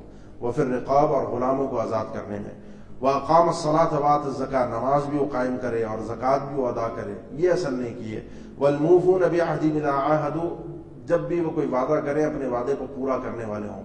تم نے جو وعدے کیے تھے اللہ سے، پیچھے اپنی تاریخ اسی صورت میں کافی کچھ گزر چکا ہے، وہ تاریخ اٹھا کر دیکھ لو تم نے اللہ کے ساتھ کیے گئے وعدوں کا کیا حال کیا. والصابرین فی البأساء والضراء، تکلیف میں، تنگ دستی میں، والضراء، پریشانی میں، بیماری میں، ہر حالت میں وہ صبر کرنے والے ہیں. وحین البأس، جنگ کے وقت، ہر تکلیف میں، ہر پریشانی میں، ہر مصیبت میں، ہر آفت میں، ہر چیز میں وہ صبر کرتے ہیں، شکوے شکایت نہیں کرتے. اور تمہاری تاریخ شکوے شکایتوں سے بھری ہوئی ہے. اللہ ہمیں یہ نہیں کھانا، یہ دے دے، یہ نہیں چاہیے، یہ دے دے. اصل نیکی تو یہ ہے. تم اس کے ان نیکیوں کے سامنے کہاں پر کھڑے ہو؟ اور ہمیں بھی غور کرنا چاہیے کہ ہم ان نیکیوں کے اندر کہاں کہاں کھڑے ہیں. اس نیکی پر، اس نیکی کی حقیقت پر ہمارا مدار کہاں پر ہے؟ ہم کس حد تک اس نیکی کے معیار پر پورا اترتے ہیں؟ اولئک الذین صدقوا، یہی لوگ سچے ہیں. اگر یہ کوئی اس قسم کی بات کریں نیکی کی تو سمجھ میں آتی ہے کہ انہوں نے حقیقی نیکی تک پہنچنے کی کوشش کی ہے.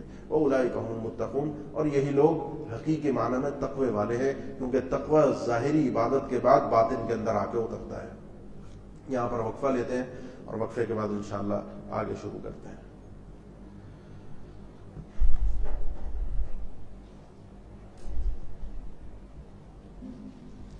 ایک یہ اعلان بھی ہے کہ انشاءاللہ آئندہ ہفتے، چونکہ وہ ذرا عید کی چھٹیوں کا ہی تسلسل ہوگا، تو کچھ لوگوں کی طرف سے یہی تھا کہ کوئی کہیں سفر کے بھی لوگوں کے معاملات ہوتے ہیں اور کچھ گھریلو مصروفیات بھی ہوتی ہیں، تو آئندہ ہفتے کلاس موقوف رہے گی اور اس سے آئندہ ہفتے پھر انشاءاللہ کلاس کا دوبارہ آغاز ہوگا. تو آئندہ اتوار چھٹی ہوگی انشاءاللہ کلاس میں.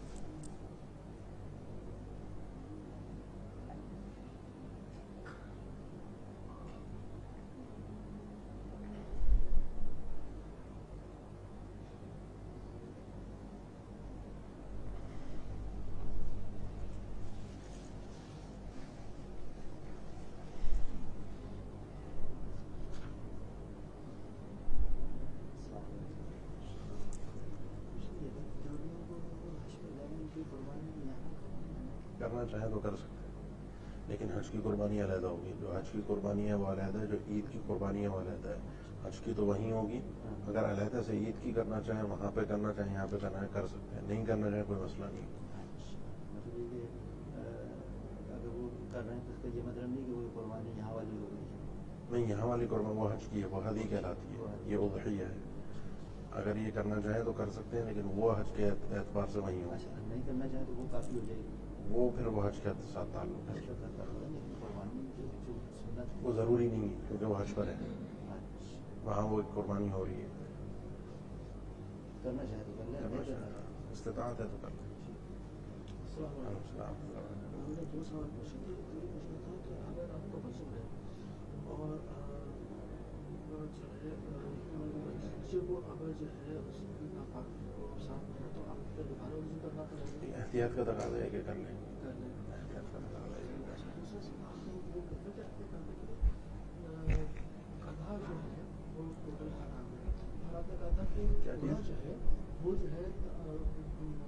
اکثر علماء کے نزدیک حلال ہے. تھوڑا سا اس کو ریلیٹ کرنا. اس کے صحیح مسلم کے اندر موجود ہے اللہ کے نبی ام سلمہ رضی اللہ عنہ سے کہ گھوڑا ذبح کیا گیا اور کھایا گیا. حدیث میں موجود ہے کہ صحابہ کرام نے گھوڑا ذبح کیا اور کھایا، تو اس کا مطلب حلال ہے اور اس کی حرمت پر کوئی دلیل نہیں ہے.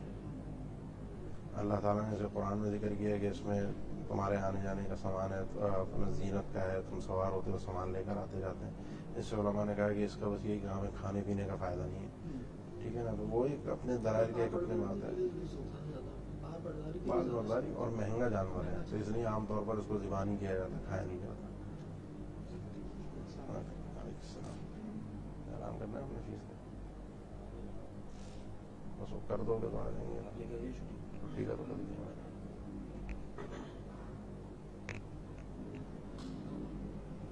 السلام علیکم ورحمۃ اللہ وبرکاتہ. ایک اعلان تھا فیس کے متعلق کہ جو منتھلی فیس ہے ماہانہ فیس اس کا اہتمام کیجیے. جن جن ساتھیوں کے ذمہ ہو وہ ماہانہ فیس ضرور جمع کروا دیں اور ہر مہینے کے بعد اس کا خود اہتمام کریں تاکہ نہ ادارے کی ضرورت پڑے اور نہ کوئی اس طرح کا معاملہ انتظار نہ ہو.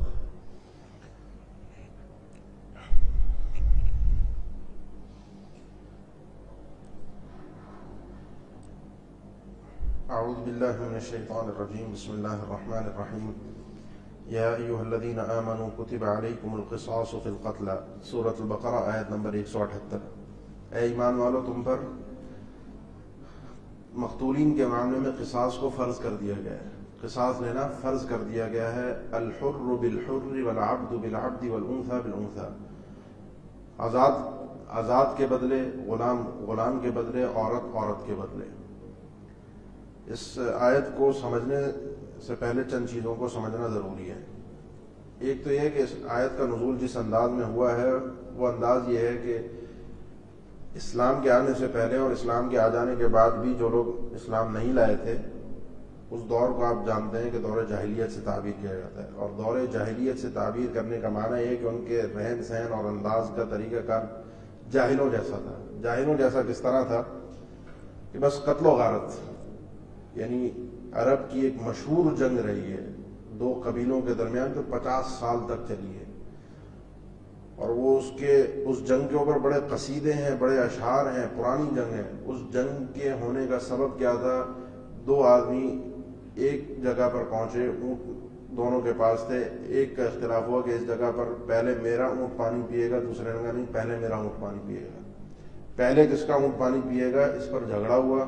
ایک نے ایک دوسرے کو قتل کر دیا. یہاں سے بات شروع ہوئی، یہاں سے ادھر اٹھے اس قبیلے کے لوگ، انہوں نے اس کے 4 قتل کیے، انہوں نے 8 قتل کیے اور اس کے چکر میں 50 سال تک ان دو قبیلوں کی جنگ چلتی رہی. اور دور جاہلیت میں ہوتا یہی تھا، زور آور طاقتور قبیلہ ہے، اس کا کسی نے کوئی بندہ مار دیا، اس نے پلٹ کر دوسروں کے 4 مارنے ہیں. ان کے اگر غلام نے کسی ان کے آزاد کو قتل کیا تو پلٹ کر یہ ان کے آزاد آدمی کو قتل کریں گے. یہاں سے اگر کسی عورت نے یہاں سے کسی کو مرد کو قتل کر دیا تو یہ کہیں گے نہیں یہاں ہمارا مرد قتل ہوا ہے، بدلے میں ہم اس عورت کو قتل نہیں کریں گے، اس قبیلے کے مرد کو قتل کریں گے. مرد کے کام اور ہیں، عورت کے کام اور ہیں. ہمارا مرد کا نقصان ہوا ہے، ان کا بھی مرد کا نقصان ہونا چاہیے. یہاں سے اگر غلام نے قتل کیا ہے ایک آزاد کو تو ہم پلٹ کر ایک آزاد آدمی کو قتل کریں گے، غلام کو اسی کو قتل نہیں کریں گے. اللہ نے فرمایا یہ اسلوب نہیں، جاہلیت ہے. ایک آدمی ایک کو قتل کر رہا ہے، پلٹ کر اسی آدمی کو قتل کیا جائے گا اگر قتل کرنا ہے. قصاص یہ ہے. اس آیت کا ظاہری معنی یہ ہے کہ اگر کوئی آزاد قتل کرتا ہے تو بدلے میں، یعنی آزاد مقتول ہوتا ہے، کسی آزاد کو قتل کیا جاتا ہے تو پلٹ کر آزاد آدمی کو قتل کیا. یہ مفہوم نہیں ہے. مفہوم یہ ہے کہ اگر قاتل آزاد ہے تو بدلے میں اسی آزاد کو قتل کیا جائے. قاتل اگر غلام ہے تو بدلے میں اسی غلام کو، قاتل اگر عورت ہے تو بدلے میں اسی عورت کو قتل کیا جائے، نہ کہ اس قبیلے کے دوسرے مردوں کو یا دوسرے لوگوں کو یا ایک کے بدلے 4 قتل کیے جا رہے ہیں، ایسا نہ ہو. یہ ہے قصاص. قصاص ہے صرف اور صرف جان بوجھ کر قتل کرنے میں.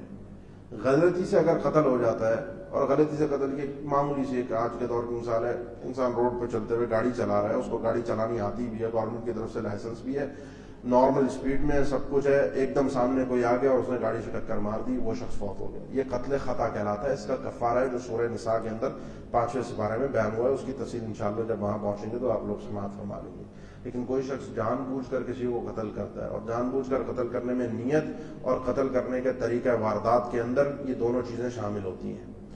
عام طور پر طریقہ واردات ہی، طریقہ قتل ہی کافی رہ جاتا ہے۔ کوئی شخص کسی کو قتل کر دے پلٹ کر، اب اللہ نے رکھا ہے کہ مقتول کے ورثاء قاتل سے قصاص لے سکتے ہیں، لیکن خود نہیں لیں گے بذریعہ حکومت، کیونکہ اللہ کے رسول کے دور میں جب بھی کوئی اس قسم کا معاملہ ہو حکومت کے ذریعے سے ہوا ہے۔ آپ ڈائریکٹ خود جا کر کریں گے تو پھر وہی جاہلیت والی بات کہ آپ نے ایک قتل کیا، وہ پلٹ کر 2 مارے گا، وہ ادھر سے 4، اور پھر یہ ایک فساد برپا ہوگا۔ تو قتل جو عمد ہے، جو جان بوجھ کر قتل ہے، اس میں قصاص اللہ کی طرف سے رکھا گیا ہے اور ضروری رکھا گیا ہے۔ پھر آگے اللہ نے فرمایا ضروری ہے، نمبر 1 فمن عفی لہ من اخیہ شیء، اگر اس کے بھائی کی طرف سے اسے معاف کر دیا جائے کچھ بھی، لفظ بھائی کہہ کر ایک اللہ نے رحم دلایا ہے کہ دیکھو قاتل تو ہے لیکن ہے مسلمان، تمہارا بھائی ہے، معاف کرنا چاہو تو معاف کر بھی سکتے ہو، قصاص نہ لینا چاہو تو نہیں بھی لے سکتے، تمہیں اجازت ہے مقتول کے ورثاء کو، تاکہ مقتول کے ورثاء میں، یعنی اس آیت کے اوپر عمل کرنے کے لیے اس حد تک علماء نے لکھا ہے کہ مقتول کے ورثاء میں 10 اگر بیٹے ہیں مثال کے طور پہ، 10 ورثاء ہیں اس کے اور کسی نوعیت سے، کوئی ایک بھی معاف کر دیتا ہے، کوئی چھوٹا بچہ بھی معاف کر دیتا ہے تو قاتل کو معاف کر دیا جائے گا، کیونکہ نبی صلی اللہ علیہ وسلم کا فرمان ہے ادرؤ الحدود بالشبہات، کہ شبہ اگر کہیں آ جائے تو حد کو جتنا ہو سکے حد سے لوگوں، کیونکہ حد میں ایک دفعہ جان چلی گئی تو واپس نہیں آنی، حتیٰ کہ یہ تک ہے کہ اگر مقتول کے ورثاء میں کوئی ایسا ہے کہ اس کے بچے نے پیدا ہونا ہے، ایک آدمی قتل ہو گیا اور اس کے یہاں بچے کی ولادت ہونی ہے، تو اس بچے کی ولادت کا انتظار کرو، ہو سکتا ہے بچہ وہ بعد میں اپنے باپ کے قاتل کو معاف کر دے، اگر دوسرے اسی وقت قتل پر عازم نہیں ہے۔ ایک ہے قتل جان بوجھ کر، اور ایک ہے حرابہ۔ حرابہ ایک الگ چیز ہے، وہ ہے زمین میں فساد فی الارض کے زمرے میں آتا ہے، کوئی قتل بھی کر رہا ہے، ڈکیتیاں بھی مار رہا ہے، لوٹ مار بھی کر رہا ہے، معاشرے کے اندر وہ ایک امن کی فضا کو خراب کر رہا ہے، یہ قصاص سے ہٹ کر ہے، اس کا معاملہ حکومت کے سپرد ہے۔ مقتول کے ورثاء کہتے ہیں کہ اس کو قتل کرو، کہتے ہیں نہیں قتل کرو، ان کے مطالبے کی طرف دیکھا ہی نہیں جائے گا، اس میں حاکم خود دیکھے گا کہ اگر اس کو مارنا ضروری ہے تو اس کو مار دے، کوئی اور سزا دینی ہے کوئی اور سزا دے، جس کا ذکر اللہ تعالیٰ نے 6 سپارے میں انما جزاء الذین یحاربون اللہ ورسولہ ویسعون فی الارض فسادا سورہ مائدہ کے اندر ذکر فرمایا، اس آیت کی تفسیر میں وہ بھی انشاءاللہ آپ سماعت فرمائیں گے۔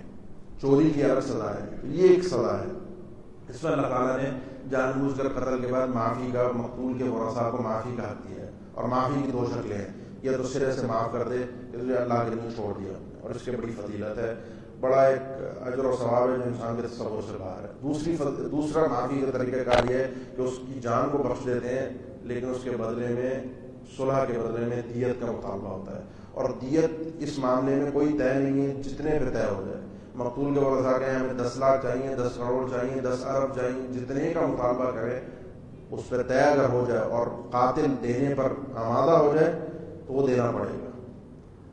وہ جو دیت جو مقرر ہے وہ قتل خطا کے اندر ہے، جس کا ذکر سورہ نساء میں انشاءاللہ جب وہاں پہنچیں گے اللہ نے خود ذکر کیا ہے کہ کیا دیت کے معیارات ہیں، اور اللہ کے رسول کی حدیث میں اس کا پورا تفصیل سے اس کا تذکرہ موجود ہے۔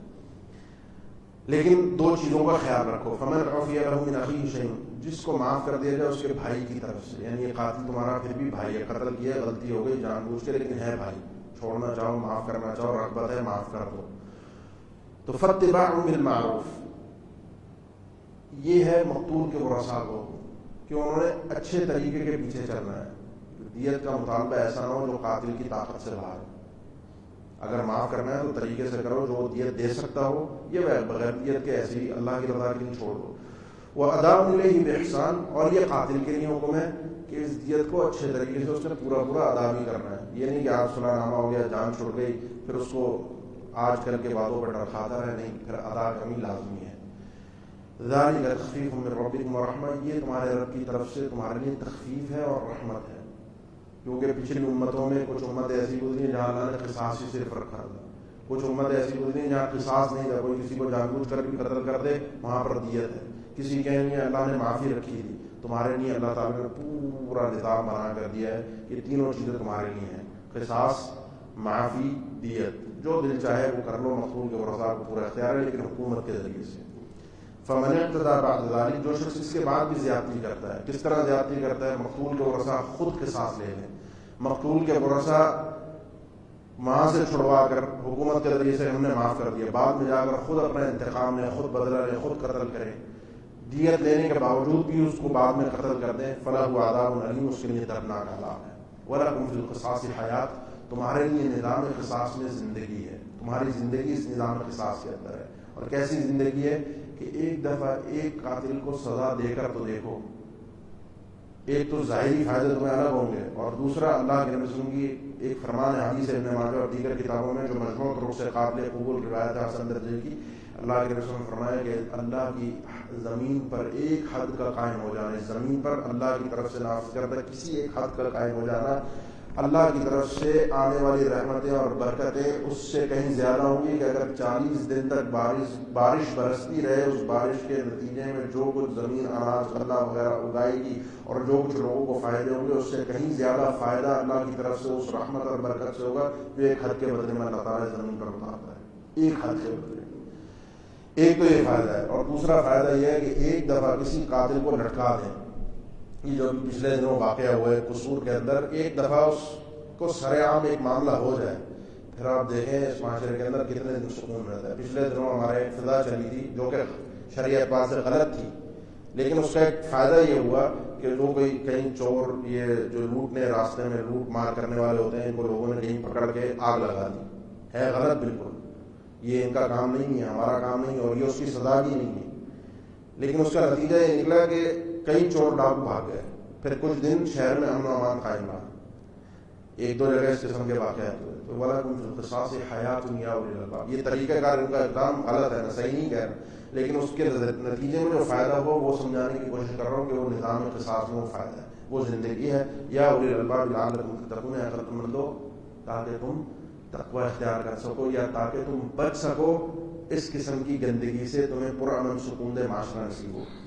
یہ پہلا حکم ہے۔ اس کے بعد ایک اور حکم آ رہا ہے، اس سے پہلے بھی کچھ احکامات تھے، اس کے بعد بھی کچھ احکامات ہیں۔ ان سب چیزوں کے اندر استقلال شریعت کا بیان ہے کہ تمہاری شریعت مستقل ہے، قبلے کے اندر بھی تم مستقل ہو، جو قبلے کی تبدیلی کی بات آئی، اسی طرح اس حکم میں بھی تم مستقل ہو۔ یہودیوں کے لیے کچھ اور حکم تھا، عیسائیوں کے لیے کچھ اور حکم تھا اس قصاص کے باب میں، آگے وصیت کا باب ہے، آگے روزے کے احکامات ہیں۔ روزہ ان پر بھی فرض تھا لیکن اور طریقے سے تھا، تم پر ہے اور طریقے سے ہے۔ اسی طرح قبلہ ان کا بھی ہے، تمہارا بھی ہے، ان کا اور طریقے سے، تمہارا اور طریقے سے، اس پہ ان کو اعتراض کرنے کی ضرورت نہیں۔ تمہاری شریعت اپنی جگہ پر ایک مستقل شریعت ہے اور اس کو اپناؤ۔ اللہ نے جو کچھ تمہیں دے دیا تمہارے لیے کافی ہے۔ آج کے دور میں بدنصیبی مسلمانوں کی ہے، اللہ کی طرف سے اتنی احسن کامل شریعت ملنے کے باوجود بھی ادھر ادھر منہ مارتے پھرتے ہیں کہ کہیں سے کچھ مل جائے، کہیں سے کوئی اچھی چیز مل جائے۔ اچھا عمدہ ہر حکم اللہ کے اس کتاب کے اندر، محمد رسول اللہ کے فرامین کے اندر موجود ہے۔ کتب علیکم اذا حضر احدکم الموت، یہ دوسرا حکم ہے اور اس کا تعلق ہے وصیت کے ساتھ۔ ایک انسان جب فوت ہوتا ہے، اگر اس کے پاس اتنا مال ہے کہ وہ چاہتا ہے کہ میں وصیت کروں، تو اللہ کے رسول کا فرمان ہے کہ ایک مسلمان کے لیے جائز ہی نہیں ہے کہ ایک رات یا دو راتیں وہ ایسی گزارے کہ اس کے پاس اس کی وصیت لکھی ہوئی موجود نہ ہو۔ وصیت لکھنا لازمی ہے اس شخص کے لیے جو وصیت کرنا چاہتا ہے یا اس کو وصیت کی ضرورت ہے۔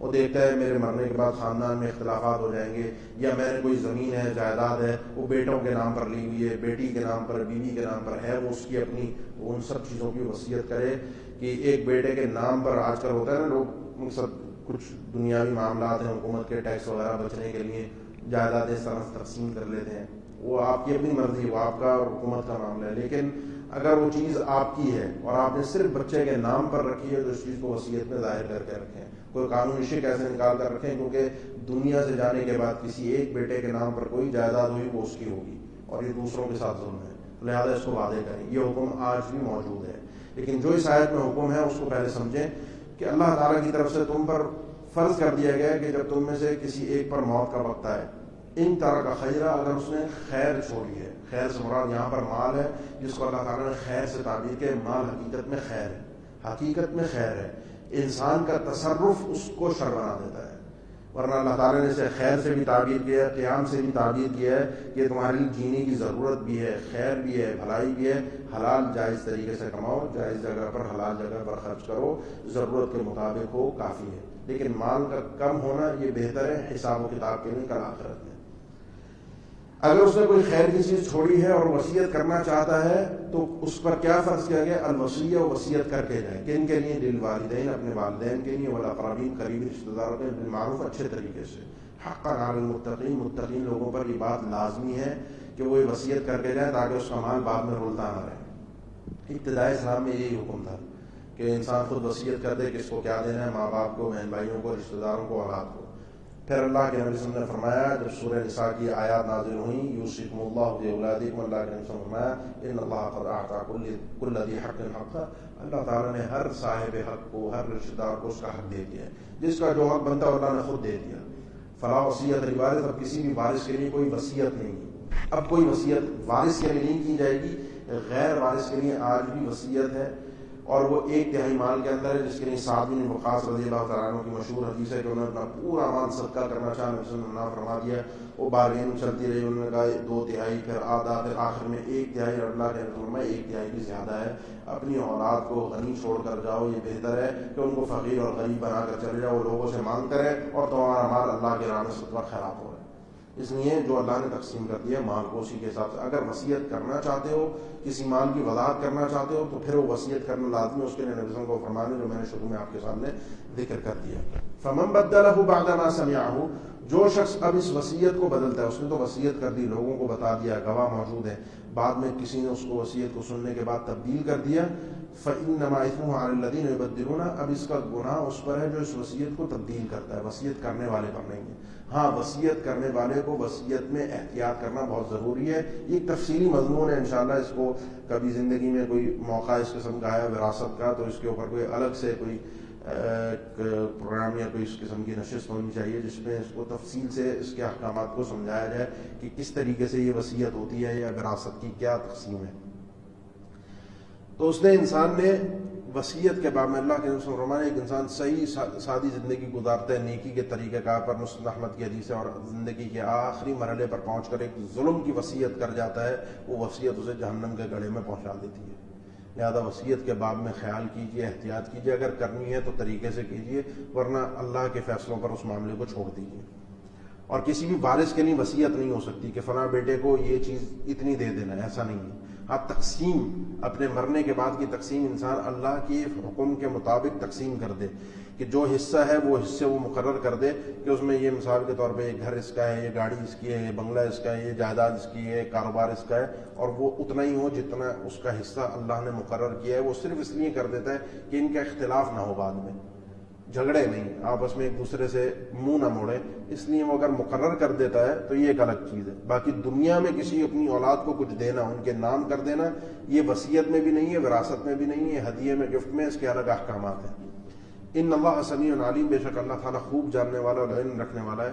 فمن خاف من موص جنفا، اب جو شخص ڈرتا ہے وصیت کرنے والے سے اس کے میلان میں، اس کی جانبداری پر، او اثمن یا گناہ کے بارے میں. جنف اس کی جانبداری، او اثمن یا اس کا گناہ. وصیت کرنے والے نے وصیت کر دی، سننے والے نے سن لی، لیکن اس نے دیکھا کہ اس کی وصیت ظلم پر مبنی ہے. وہ اگر اس میں کوئی تبدیلی کر دیتا ہے کہ اس کی وصیت کو درست کر دیا جائے، فاصلح بینہم، وہ ان کے درمیان اصلاح کرتا ہے، تو فلا اثم علیہ، اس پر کوئی گناہ نہیں ہے. میرے والد نے مجھے کوئی ایسی چیز دے دی جو میرے اور بہن بھائیوں کو نہیں دی، وہ ہدیے کے طور پر، گفٹ کے طور پر والد صاحب چلے گئے، یہ ان کو نہیں پتا تھا، ان کو نہیں معلوم تھا، لیکن ہے یہ غلط، کیونکہ ہدیے کے اندر اولاد کے درمیان برابری ہونی چاہیے. اس کے لیے ایک مشہور حدیث واقعہ اللہ کے رسول کے دور کا موجود ہے، وقت نہیں ہے کہ میں اتنی تفصیل میں جاؤں. اب اگر بیٹا چاہتا ہے کہ میں اپنے باپ کی اس غلطی کو سدھار دوں تو اس کو چاہیے کہ سدھارے اور اس مال کو اپنے بہن بھائیوں کے درمیان اسی طرح سے تقسیم کر دے جس طرح سے اللہ کا حکم ہے. اپنے والد کی اس غلطی کو سدھار دیتا ہے، فلا اثم علیہ، اس پر کوئی گناہ نہیں بلکہ ثواب ہے. اور اس پر عبداللہ ابن مبارک رحمہ اللہ کا مشہور واقعہ بھی موجود ہے. تو لہذا ہمیں اس مال کی محبت کو اپنے ماں باپ کے لیے اگر ہم قربان کر بھی دیتے ہیں ان کی کسی غلطی پر، آج کل یقین جانے کہ بڑا دکھ ہوتا ہے، افسوس ہوتا ہے، کئی لوگ آتے ہیں گھر گھر کی، آج تقریباً ہر خاندان کی کہانی ہے، لوگ کس طریقے سے مال کھانے کے پیچھے پڑے ہوئے ہیں. مفت کا مال ہے، اللہ تعالیٰ عطا کر رہا ہے. اگر 2-4 پیسے کم لے کر رشتہ داریاں انسان بچا لے، محبتیں بچا لے، اپنے لین دین اور کام کاج کو، اپنے لوگوں کو، اپنے تعلقات کو بچا لے، تو اس سے بڑی اور کیا سعادت کی بات ہوگی. 4 پیسے کم لے لو، کوئی حرج نہیں. مفت کا مال ہے، نہیں بھی ملتا کوئی حرج نہیں تھا. اللہ تعالیٰ دے رہا ہے، چار پیسے کم لے کر انسان اپنی رشتہ داریاں تو بچا لے. لوگ 4 پیسے زیادہ کھانے کے چکر میں ہوتے ہیں, رشتہ داری برباد ہو جائے, ایک دوسرے کی شکلیں دیکھیں نہ دیکھیں کوئی مسئلہ نہیں ہے, پیسے مجھے زیادہ ملنے چاہیے. یہ آج کے معاشرے کی سوچ ہے جو کہ بڑی ہماری ایک سمجھیں کہ ایک معاشرے کی پوری بدنصیبی ہے. یا ایھا الذین آمنوا, یہ بھی تیسرا حکم ہے جو ہماری شریعت کے استقلال کی دلیل ہے. یا ایھا الذین آمنوا کتب علیکم الصیام, اے ایمان والو تم پر روزے فرض کر دیے گئے ہیں. کما کتب علی الذین من قبلکم, جس طرح تم سے پچھلے لوگوں پر فرض کیے گئے تھے, ان پر بھی فرض تھے, تم پر بھی فرض ہے. قبلہ ان کا بھی تھا, تمہارا بھی تھا. قصاص کے دیت کے معاملات ان کے ہاں بھی تھے, تمہارے ہاں بھی ہیں. وصیت کے معاملات ان کے ہاں بھی تھے, تمہارے بھی ہیں. لیکن تمہاری شریعت ہر چیز میں مستقل ہے, اس پر ان کو اعتراض نہیں, تو قبلے پر کیوں اعتراض ہے؟ پھر ان معاملات کو ذکر کر کے اللہ تعالیٰ ہمیں احکامات بھی مزید دے رہا ہے, جینے کا سلیقہ بھی سکھا رہا ہے کہ کس طریقے سے ہم نے جینا ہے. اب روزوں کے متعلق تو یہ آیات آپ بارہا سنتے رہتے ہیں, جب رمضان کا موقع آتا ہے تو اس کے احکامات بھی بیان کیے جاتے ہیں. مقصد روزہ کیا ہے؟ اللہ تعالیٰ کا ہمیں تکلیف, اذیت, بھوکا پیاسا رکھ کے مارنا نہیں, لعلکم تتقون, تاکہ ہماری تہذیب ہو, تقوی آئے, اندر سے سدھار آئے. اور کس طریقے سے آتا ہے وہ آپ رمضان کے اندر محسوس کرتے ہیں. ایام معدودات, یہ فرض روزے چند دن کی گنتی ہے, دیکھتے ہی دیکھتے گزر جاتے ہیں. ابھی آپ کے سامنے رمضان آیا تھا, چلا گیا, اب پھر اگلا آ جائے گا. کرنا کیا ہے؟ فمن کان منکم مریضا. اب اس آیت کو اور اگلی آیت تک اس آیت کو اچھی طرح سے سمجھیے گا. پہلے میں بات پوری کر لوں تو بعد آپ کو اچھی طرح سے سمجھ میں آ جائے گی. پہلے حکم شریعت کا یہ تھا ابتدا میں کہ فمن کان منکم مریضا, جو شخص تم میں سے بیمار ہو, او علی سفر, یہ سفر پر گیا ہے جو شرعی سفر ہے, فعدۃ من ایام اخر, تو اس نے دوسرے دنوں کے اندر اس گنتی کو پورا کرنا ہے. کیا مطلب ہے فعدۃ, گنتی کو پورا کرنا ہے, من ایام اخر, دوسرے دنوں میں, کہ رمضان کے روزوں کو چھوڑ دے, اور دوسرے دنوں میں بیماری کی وجہ سے جتنے دن روزے چھوڑے یا سفر کی وجہ سے جتنے دن روزے چھوڑے وہ بعد میں اس کی قضا کر لے. یہ چھٹی رخصت اللہ نے دی تھی. وعلی الذین یطیقونہ فدیۃ طعام مسکین, اس آیت کے بھی 2 ترجمے ہیں اس ٹکڑے کے. وہ لوگ جو اس روزے کی طاقت رکھتے ہیں ان کے لیے کیا ہے؟ فدیۃ طعام مسکین, ایک مسکین کو کھانا کھلانا ہے فدیے کے طور پر. یہ ان کے لیے ہے جو طاقت رکھتے ہیں. شروع اسلام میں یہی حکم تھا کہ جس شخص کو روزے کی طاقت بھی ہے, نہیں رکھنا چاہتا نہ رکھے, اس کا ایک فدیے, ایک مسکین کو کھانا کھلا کر ایک روزے کا فدیہ دیتے. ایک اور معنی ہے اس آیت کا, وعلی الذین یطیقونہ فدیۃ طعام مسکین, وہ لوگ جو اس روزے کی طاقت رکھتے ہیں لیکن بڑی تکلیف اور مشقت کے بعد. کیونکہ یطیقون کے اندر, اطاقہ کے اندر, یہ عربی زبان کے اسلوب میں سے ہے, اسی وجہ سے اس کو امام بخاری کی جو ترجیح ہے وہ یہی ہے کہ یہاں پر یطیقون سے مراد مشقت کے ساتھ طاقت رکھنا ہے. اس سے مراد کیا ہے؟ اس سے مراد وہ بوڑھے لوگ یا ایسے مرض میں مبتلا لوگ جن کی شفا یابی کی امید نہیں ہے, روزہ رکھ نہیں سکتے, قضا کر نہیں سکتے, وہ لوگ کیا کریں گے؟ وہ لوگ یہ کریں گے کہ ایک مسکین کو کھانا کھلا کر ان کے روزے کی چھٹی ہو گئی. لیکن جو ایسا بیمار ہے کہ اس کو شفا یابی کی امید ہے, جس کے اندر خواتین بھی شامل ہیں, جو مثال کے ولادت کا معاملہ ہے, بچے کو دودھ پلانے کا معاملہ ہے, ان کے روزے کو فدیہ نہیں ہے, انہوں نے روزوں کی قضا کرنی ہوتی ہے, کیونکہ یہ چیز مستقل نہیں ہے, بعد میں ختم ہو جائے گی. یہ اس بیمار کے لیے جو ایسا بیمار ہے کہ ڈاکٹر نے کہا اب یہ بیماری آگے بڑھتی رہے گی, بڑھاپا ہے, کمزوری ہے, کہ اب اس کے اندر طاقت ہی نہیں ہے رکھنے کی, تو اس کے لیے فدیہ ہے. ایک معنی یہ ہے. اور پہلا معنی یہ تھا کہ شروع اسلام میں طاقت کے باوجود بھی صحیح ہٹا کٹا آدمی ہے, دل نہیں کر رہا, نہیں رکھے, کوئی مسئلہ نہیں, فدیہ دے دے. بات کو ابھی سمجھیے گا, بات پوری نہیں ہوئی. فمن تطوع خیرا فهو خیر اللہ, جو شخص نیکی کے کام مزید اس کو نفلی کے طور پر بڑھ چڑھ کر کرتا ہے. نفلی کام کس طریقے سے؟ کہ وہ ایک مسکین کے بجائے 2 مسکین کو کھانا کھلا دے, 3 کو کھلا دے, فهو خیر اللہ, اس کے لیے بہتر ہے, کوئی مسئلہ نہیں. یا وہ بجائے اس کے کہ وہ اس روزے کو چھوڑ کر مسکین کو کھانا کھلائے, فمن تطوع خیرا, وہ اس نیکی کے کام میں مزید آگے بڑھے کہ وہ روزہ رکھ لے, بہتر ہے. وَأَن تَصُومُوا خَيْرٌ لَكُمْ إِن كُنتُمْ تَعْلَمُونَ, اس روزے کو چھوڑ کر فدیہ دینے سے بہتر تمہارا روزہ رکھنا زیادہ بہتر ہے, اگر تم اس بات کو سمجھو. یہ ابتدا اسلام کی بات ہو گئی. اب دوسری آیت آ رہی ہے, شہر رمضان الذی انزل فیہ القرآن, جس میں رمضان کے مہینے کی فضیلت بھی ہے, رمضان کا قرآن سے تعلق بھی بیان ہے کہ رمضان کا مہینہ وہ ہے جس میں قرآن پاک کو نازل کیا ہے, لوگوں کے لیے ہدایت کی کتاب ہے, ھدی للناس, یہ لوگوں کے لیے ہدایت ہے, وبینات من الہدی والفرقان, اس کتاب میں فرقان, حق اور باطل کے درمیان فرق کرنے اور ہدایت کی بہت ساری نشانیاں موجود ہیں, جس کو آپ پڑھ بھی رہے ہیں اور آگے پڑھتے بھی رہیں گے. فمن شہد منکم الشہر فلیصم, جو شخص بھی اب اس مہینے کے اندر موجود ہے, حاضر ہے, زندہ ہے, اس نے روزہ رکھنا ہی رکھنا ہے. جو شخص بھی ساری رخصتیں جو پیچھے تھی سب کی سب اللہ نے ختم کر دی. طاقت ہے روزہ رکھنا ہے تو رکھ لو, نہیں رکھنا تو فدیہ دے دو, بیمار ہو مسافر ہو کوئی بھی ہو, نہیں, سب نے اب روزہ رکھنا ہے. فمن شہد منکم الشہر فلیصم, کسی کے لیے بھی کوئی رخصت نہیں. وہ سارے احکامات اللہ نے منسوخ کیے. ومن کان مریضا, ان کو منسوخ کر کے پھر اللہ نے بتایا کہ اب جو شخص بیمار ہے او علی سفر, یا وہ سفر پر ہے, فعدۃ من ایام اخر, تو وہ دوسرے دنوں سے ان گنتی کو پورا کر لے. اب ان کے لیے دوبارہ اللہ نے رخصت دے دی, بیمار کے لیے اور مسافر کے لیے. طاقت والے کے لیے کوئی رخصت نہیں ہے. اگر اس آیت کا معنی ہے کہ مشقت کے ساتھ طاقت رکھتا ہے, جو دوسرا ترجمہ میں نے کیا تھا جس کا میں نے کہا امام بخاری کی ترجیح ہے, وہ ترجمہ ہے, تو پھر وہ آیت اپنی جگہ پر آج بھی باقی ہے. لیکن اگر ظاہری معنی لیں تو پھر وہ آیت فمن شہد منکم الشہر سے منسوخ ہے. یرید اللہ بکم الیسر, یہ روزہ رکھوا کر یا اللہ تعالیٰ نے تمہیں رخصتیں دے دیں, اب طاقت کی رخصت کو ختم کر دیا اور بیماری میں اور سفر میں رخصت دے دی, اللہ کو تمہیں تکلیف دینا نہیں چاہتا. یرید اللہ بکم الیسر, اللہ تعالیٰ تمہارے ساتھ آسانی کا ارادہ کرتا ہے. ولا یرید بکم العسر, تم سے تکلیف اور تنگی کا ارادہ نہیں کرتا. ولتکملوا العدہ, تم اس گنتی کو پورا کرو, مہینے کو پورا کرو, روزے رکھو. ولتکبروا اللہ علی ما ہداکم, اللہ نے جو تمہیں ہدایت دی, جو ہمت دی, توفیق دی, تو تم روزے رکھو, اس پر اللہ کی بڑائی بیان کرو. تکبیرات پڑھو, اسی لیے ہم عید کے دن تکبیرات بھی پڑھتے ہیں. وَلَعَلَّكُمْ تَشْكُرُونَ, تاکہ تم شکر گزار بن کے رہو. یہ اللہ نے تمہارے لیے آسانی کی ہے. یہ بھی آیت روزے کی ہے. اس جو اب ہم آیت پڑھیں گے اس کا تعلق بظاہر روزے کے احکامات سے نہیں, اس سے اگلی آیت بھی روزے کی ہے. درمیان میں آیت روزوں سے ہٹ کر ہے, جو ہمیں بتاتی ہے کہ اس کام کا تعلق روزوں کے ساتھ بہت گہرا ہے. اور وہ کام کیا ہے؟ وَإِذَا سَأَلَكَ عِبَادِي عَنِّي فَإِنِّي قَرِيبٌ, جب آپ سے میرے بندے میرے بارے میں پوچھیں ہیں نبی صلی اللہ علیہ وسلم, تو فَإِنِّي قَرِيب, میں بہت قریب ہوں ان کے. اب یہ قریب اور علو کا مسئلہ ابھی وقت نہیں ہے کہ میں اسے چھیڑوں کہ اللہ کہاں ہے. انشاءاللہ آگے کسی آیت میں دوبارہ آئے گا تو آپ سماعت فرما لیں گے انشاءاللہ. اجیب دعوت الداعی اذا دعان, جب بھی کوئی پکارنے والا مانگنے والا مجھ سے مانگتا ہے, پکارتا ہے, میں اس کی پکار کو سنتا ہوں, پورا کرتا ہوں. شرط کیا ہے؟ فلیستجیبوا لی, ان کو بھی چاہیے میری بات کی بھی علاج رکھیں, میری باتوں کو بھی قبول کریں. یہ دعا کی قبولیت کی پہلی شرط ہے کہ جو اللہ کی مانتا ہے اللہ اس کی مانتا ہے, ورنہ مشرکین کی بھی مان لیتا ہے اللہ. فَإِذَا رَكِبُوا فِي الْفُلْكِ دَعَوُا اللَّهَ مُخْلِصِينَ لَهُ الدِّينَ, جب کشتی میں سوار ہوتے, عذاب آتا, کوئی طوفان آتا, ایک اللہ کو پکارتے, اللہ ان کو بھی نجات دے دیتا, ایک اللہ سے وہ مانگتے.